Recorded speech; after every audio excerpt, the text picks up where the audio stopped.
Selamat pagi, salam sehat dan salam sejahtera untuk kita semua, Bapak Ibu yang terkasih di dalam Tuhan kita Yesus Kristus. Di pagi hari ini sebelum kita bersama akan melanjutkan tugas dan tanggung jawab kita, mari saya mengajak kita untuk merenungkan firman Tuhan.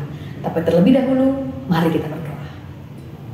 Ya Tuhan Allah, kami sungguh bersyukur di pagi hari ini Tuhan membangunkan kami dengan tubuh yang penuh dengan kesehatan dan sukacita.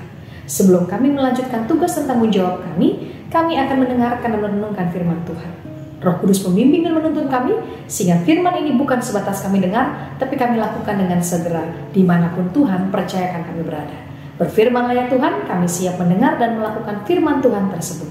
Terpujilah Engkau di atas segala nama. Amin.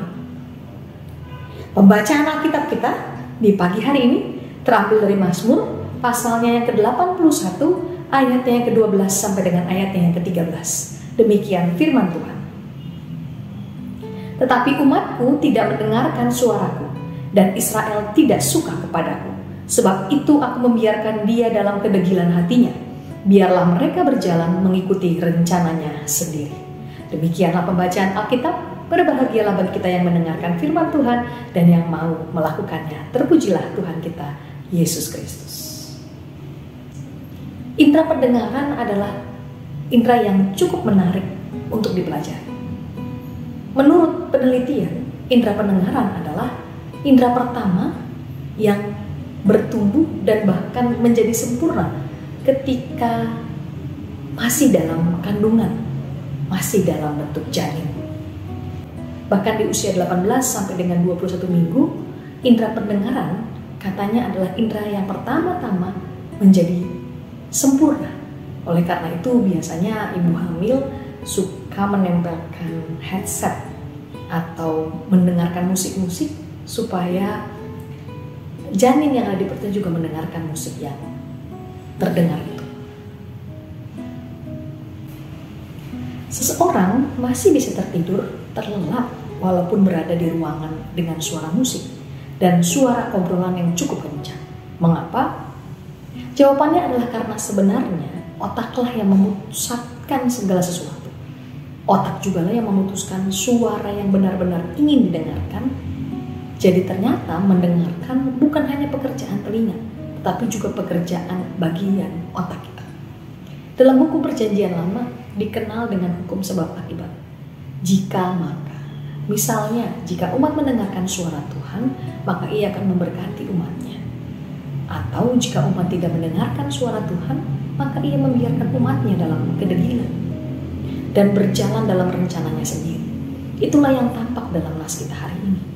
Dalam nas hari ini pemazmur hendak mengajak umat Israel agar setia mendengarkan suara Tuhan. Kesetiaan mendengarkan suara Tuhan akan menjadikan hidup mereka diberkati oleh Tuhan. Sebaliknya, tidak kesetiaan mereka mendengarkan suara Tuhan akan membawa mereka pada sebuah penderitaan dan kesengsaraan. Mendengarkan suara Tuhan mengandalkan pekerjaan otak dan hati. Jika otak dan hati kita terarah bukan kepada Tuhan, maka sebaik apapun suara Tuhan tidak akan terdengar oleh kita. Umat Israel yang digambarkan pada Pemazmur 81 adalah umat yang degil hatinya. Kata degil berkaitan dengan kegiatan yang bersifat keras dan tertutup. Jadi kalau umat Israel dikatakan degil hati, itu berarti umat Israel bersikap keras, menutup hatinya sehingga mereka tidak mau mendengarkan suara Tuhan. Bukan mereka tidak bisa mendengarkan suara Tuhan, tetapi mereka menutup pendengaran mereka sehingga mereka menjadi tidak mau untuk mendengarkan suara Tuhan yang menghendaki kebaikan dan kebenaran terjadi dalam kehidupan mereka. Umat Israel lebih mengikuti pikiran, rencananya sendiri, egonya sendiri, keuntungannya sendiri. Dengan sikap seperti ini, umat tentu akan menerima konsekuensinya, yaitu sebuah hal yang tidak baik pastinya. Kita tahu Allah kita adalah Allah yang kasih. Suaranya adalah suara kasih yang menyelamatkan seluruh ciptaannya. Kalau kita akrab dengan firman Allah, kita membuka pikiran kita selalu melakukan kehendak Tuhan. Bahkan kita menjadikan Allah sebagai fokus dan nomor satu dalam kehidupan kita, firman Tuhan sebagai pedoman satu-satunya dalam hidup kita, kita akan mampu untuk mendengarkan suara Allah.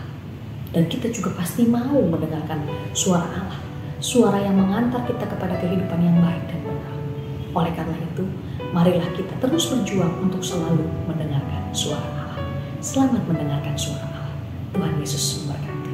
Amin. Kita berdoa. Ya Tuhan, kami sungguh bersyukur atas firman-Mu di pagi hari ini. Kiranya firman inilah yang akan menjadi penuntun dalam kehidupan kami. Sehingga di setiap bagian kehidupan kami selalu Tuhan mendengarkan suara-Mu. Sehingga apa yang kami lakukan, apa yang kami perkatakan, maupun yang kami pikirkan berkenan di hadapan-Mu. Terima kasih ya Tuhan atas firman-Mu. Kiranya di dalam hari ini kami selalu melakukan kehendak Tuhan. Kami juga akan melanjutkan tugas tanggung jawab kami. Kiranya nama Tuhan kami muliakan dalam setiap apa yang kami pekerjakan. Ini doa kami Tuhan, ini syukur kami. Di dalam nama Yesus Kristus Juru Selamat kami yang hidup, kami telah berdoa. Kami telah bersyukur dan kami akan melanjutkan tugas tanggung jawab kami